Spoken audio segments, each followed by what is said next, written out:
Roaches, rats, and mold. Elements of deplorable living conditions for tenants at the Villages apartment complex in Waco.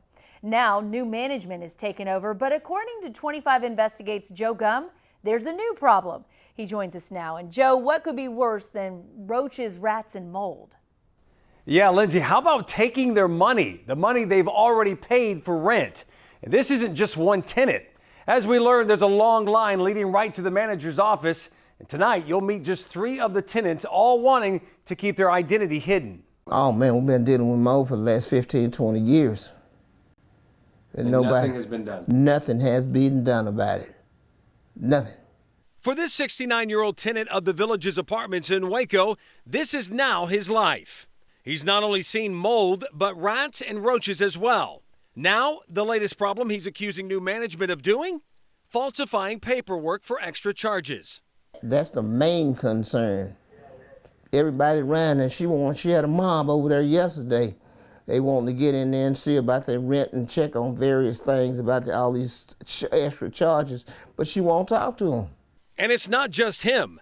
A younger female tenant who reached out to 25 Investigates has lived at the Villages for 6 years. She wanted her identity hidden as well due to concerns of retaliation from management. I always pay my rent on time, so I'm not understanding how I owe $1,100 in back rent. Even when I went to the office to speak with the lady, they couldn't even give me a reason why.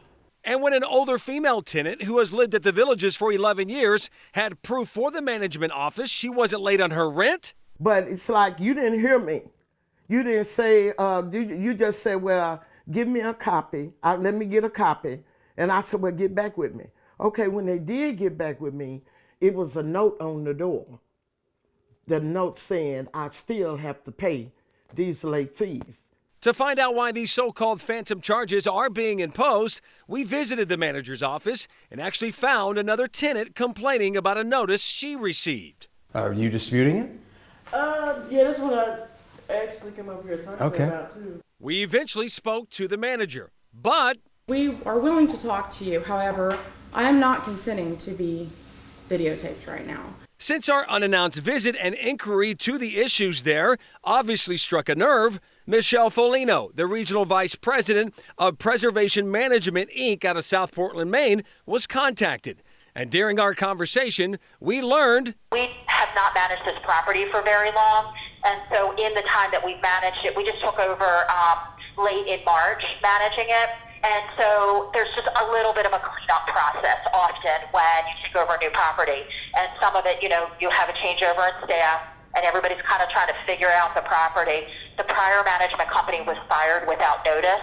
So we just didn't have the time to really kind of do due diligence and really understand all the challenges on the property up front like we normally would have. So it's been a little bit of a cleanup process. So 25 Investigates wants to know, does that mean taking on the challenge of cleaning up all the mold? If there's somebody that specifically, if somebody has a mold issue, we have not been made aware of that there's outstanding mold. Folino told us that she plans on visiting the Villages apartment complex next Thursday to address stuff still outstanding that the management company hasn't addressed yet.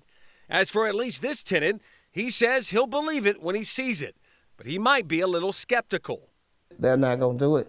They're not going to do it. They don't have time and they don't have the material to do so because they say, well, we got to order this. Okay, they order this. It never comes in. Just never get nothing done. Just leave it like it is. Don't nobody care.